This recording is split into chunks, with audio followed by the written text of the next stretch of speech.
No.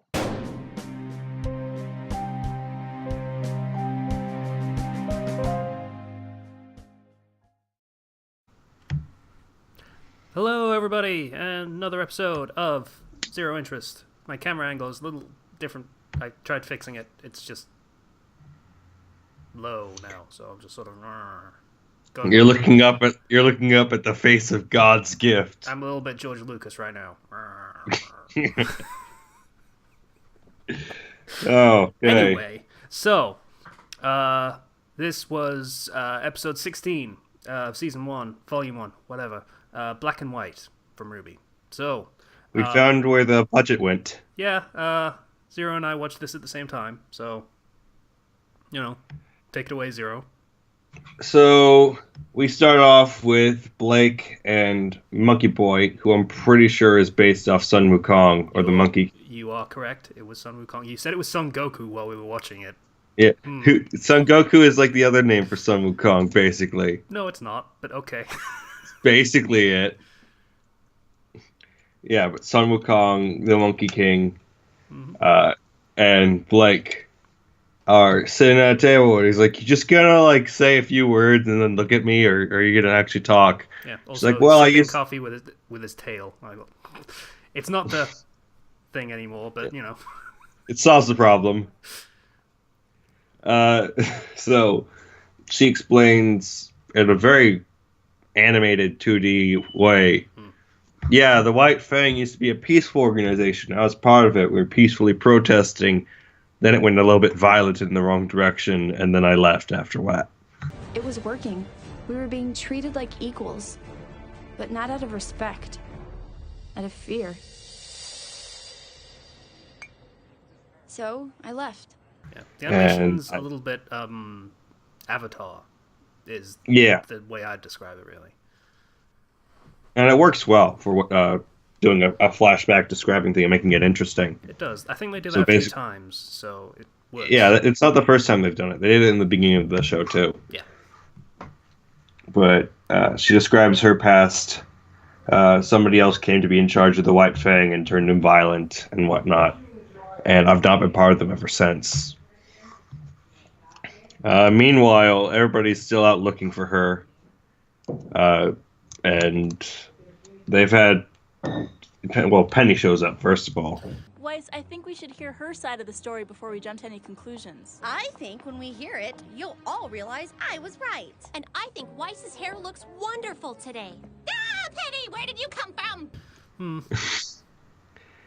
Good old waifu Pinocchio showing up.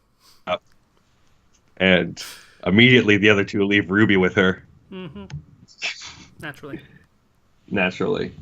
And so they go out on their merry way, and they're looking for Blake. And then frickin' Blake is with Monkey Dude again, and she's like, okay, so he's like, well, why don't we go to where you think they would go, and then we can find out whether or not the White Fang are actually behind all this. And she's like, okay. His plan is basically... I mean, the only way to prove that they didn't do it is to go to the place where they would most likely go to if they were to do it and not find them there. Right? Which, if you needed, evidence of his intelligence level, that's the best you're going to get, really. I don't think you need more than that. It's not great, but, he works it out eventually. So they arrive there, and it's like, oh, shocker, the White Fang is there. And they're behind it. And then we see our good orange-haired friend, who's returned to steal more of the dust.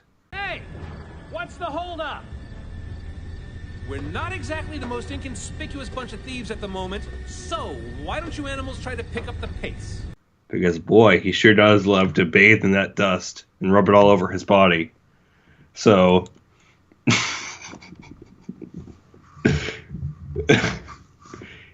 I doubt that I'm pretty sure I'm right. I'm like 80% sure I'm right on this. Sure. We'll go with that as the explanation. Blake Flake jumps in and she has him like this, and she's like, "Hey, I got a knife. I got a sword. I'll get him. What are you doing? You don't work with humans, you White Fang brothers." And she takes off her ribbon and she's like, "I got cat ears. Look at me. I'm just like you." In fairness, her reason for the White Fang that they shouldn't work. Basically, she's saying the White Fang aren't being racist enough, which is an interesting. I mean, I guess it's an argument that might work, considering, but still.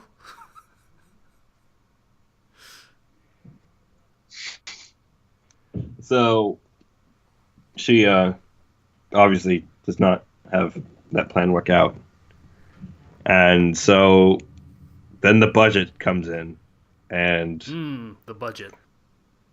She's getting shot at, and there's explosions everywhere.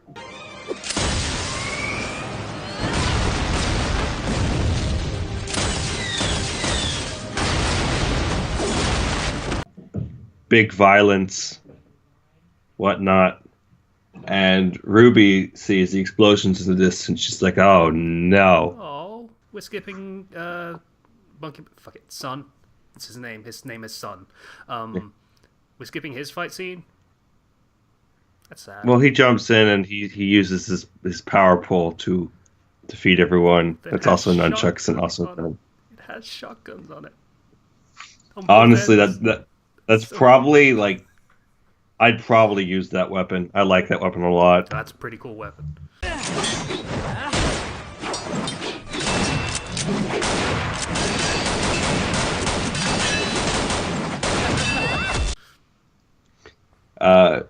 He's pretty awesome. And not gonna lie, Sun is probably one of my favorite characters. That's not a popular opinion because of the fem/shipping that goes on all of the time in the show. But, you know, I like that guy. People hate him. He's fun. Because he's intended to ship with Blake to an extent. I could see that potentially working out. Yeah. But he's a very lively, dumb person. She's a very more reserved, intelligent person. You could make that work. Yeah. Pretty easily. So then Ruby shows up, and our favorite orange-haired Good Samaritan is like, "Hey, Red," and he shoots her, and she goes flying. And then Penny's like, "Oh, you shot my friend. I got this. I'm battle ready." And then swords appear out of her back. And at that moment, I fell in love.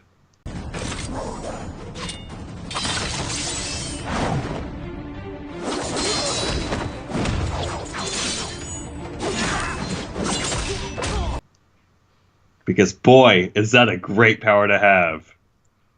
That's like just multiple swords, and then the swords are just like flying around, and she's cutting ships in half with laser beams and swords, and like, and the whole Pinocchio thing really comes to light because the swords are connected to her by strings. Like I said, if I didn't ask you to do it last episode, you would have absolutely gotten it immediately in this one. It's just, oh man, it's great. This is exactly what I wanted. Those like swords remind me of so many other fictional characters. I mean, even in Final Fantasy 15, you get the multiple weapons that can float around you and whatnot. But she's using these weapons just, man, it's cool. I'm kind of, you know, like, oh, it's good. Oh, it's so good. Oh, thank you for spending your budget on this. Anyways, the fight ends because Penny is just too powerful, and please nerf. No, don't please nerf. Please buff. Make her stronger. That's a very dark laughter. I don't want to know what it foreshadows. Anyways, fight ends. Penny gets put into a car and it's taken away. But aside from that, back to our main characters.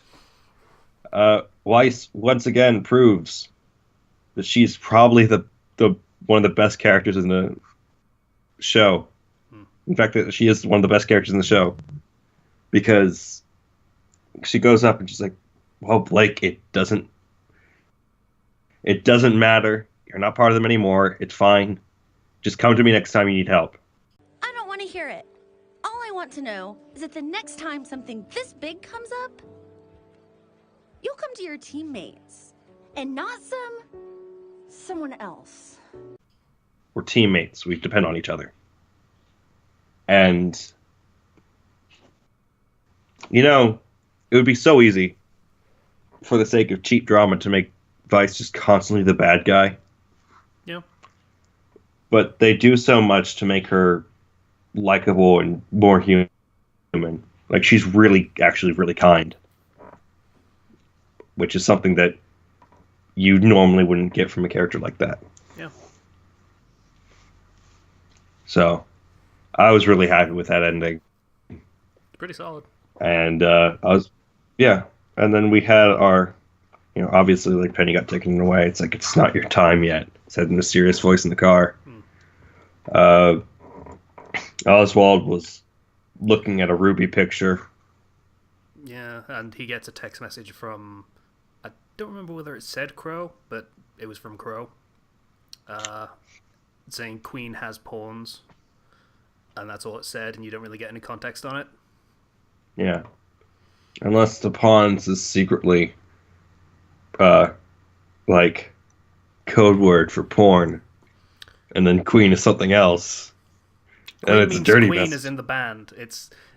There's Queen porn, and it's all about Freddie Mercury. Yeah. He just starts has some sending off very all the files specific interests, is the thing. He's like, I did the research. Yes, they do in fact have porn. Sending it now. Then we had a beautiful ending song for the credits.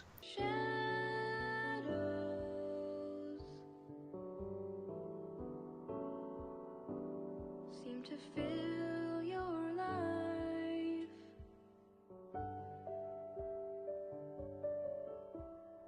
Yeah, Casey Beautiful. Williams has done the vocals on, I'm fairly certain, the entire show. Yep. So And she did the opening, she's good she enough did- for it. She did all of the soundtrack stuff. The daughter of the composer as well, by the way. And yeah, she really nails it just about every time. She also did a lot of the music for Red vs. Blue as well when they were doing animation for that. And yeah, she's a good singer, and her music is good. Yeah. Aside from that, we had our post-credit scene of, hey, remember that fire girl from the beginning? She has a voice actor now. We have big plans for you, Roman. All we ask is a little cooperation. Voice actress. Mm-hmm. And they have 2 other friends. It's like, yeah, we're the next bosses of the next season, probably. Is what I got out of that. Pretty much. It's implied that she's the queen that the message was about. Logically. Yeah. So she has porn of herself, probably. That's not a fair joke to make. But I'm just going to say this is completely unconnected to what joke I was possibly going to make. She's voiced by Jessica Negri. Really? Ah. I thought the voice sounded, like, familiar. Alright. That's a good pickup for that role. Yeah. Given my foreknowledge, I would disagree, but that might be just based on the direction she gets for the next couple of seasons. Like, I won't lie, like, her delivery was a bit... I felt it wasn't as smooth as it could have been. And I feel like there was a relatively low-quality mic that was used to record her, too, compared to the others. Could have been. I don't know the setup. But I feel like she could get into that role well going forward, but from what you're saying, that doesn't sound like it's the case. For a while. All right. Well, that concludes The first this season. episode. By the way, Yeah. I have a sneaking suspicion, ladies and gentlemen, of the audience, that we might have kind of gotten Zero a little bit. I think we won him over. Took a full season to do it, but I think we got him. Yeah, you got me. I mean, British bunny girl, Nora, Australian British bunny girl, Nora, Penny, Vice's character is really good. Blake is now becoming really good, and just the way that when those jokes hit just right. The combat's good. That got me so good. Yeah. My interest is now slightly more than zero. To bring it back to the title. You know when those jokes don't hit just right? Yeah. Okay. So, final thoughts. Let's say for the episode and for the season as a whole, since this is the season finale. It was definitely a rough season. Oh, yeah.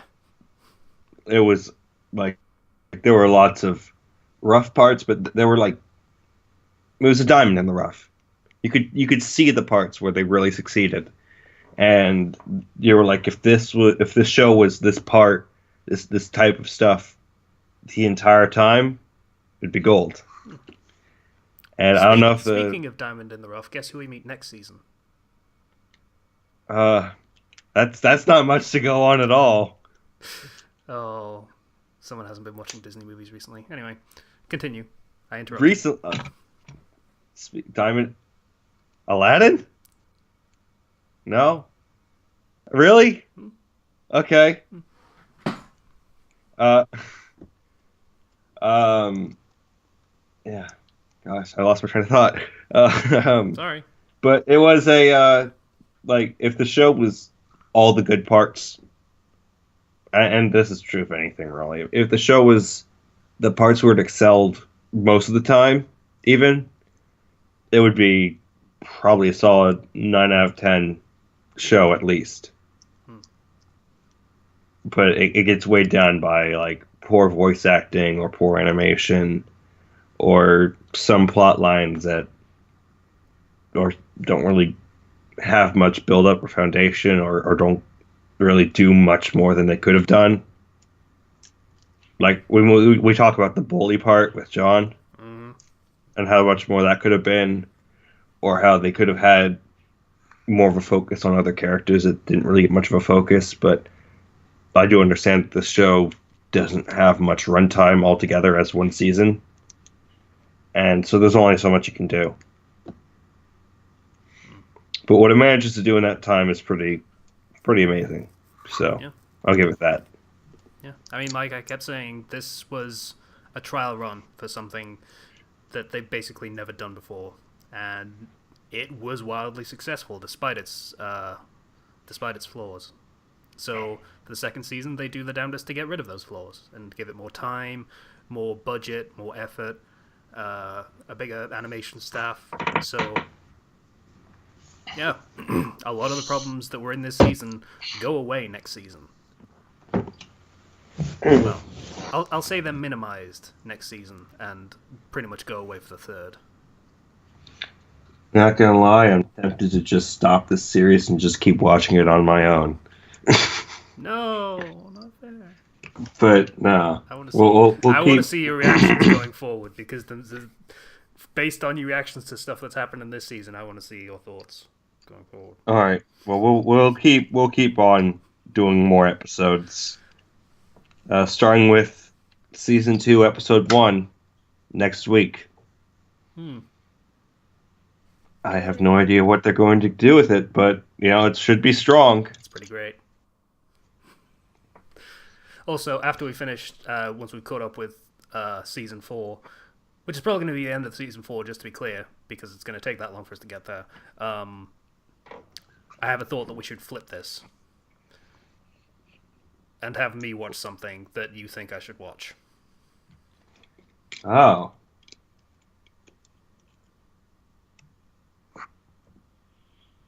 I have many shows. I know you do. Like ReZero or Mob Psycho. I knew you were going to say that one first. I knew you were going to say that one first. I've still only watched half an episode, so it's a prime candidate, but, you know, we'll see when we get there. So, literally half an episode is not enough. The first episode is split into 2 episodes. There was a mascot character that annoyed me, and I thought they were going to be in the entire show, so I stopped watching. Despite the fact that they're... We'll get there. So, is that it for final thoughts? Are we going to move on? Yeah? Yeah. Alright then. So, thanks for watching this... sorry, let's just say episode, because we're going to carry on, like I said. Of Zero Interest. We will be back next week with the start of Season 2. Volume 2. Whatever. It still bothers me when they go with the weird naming scheme, but whatever. So, thanks for watching. Bye then. Bye.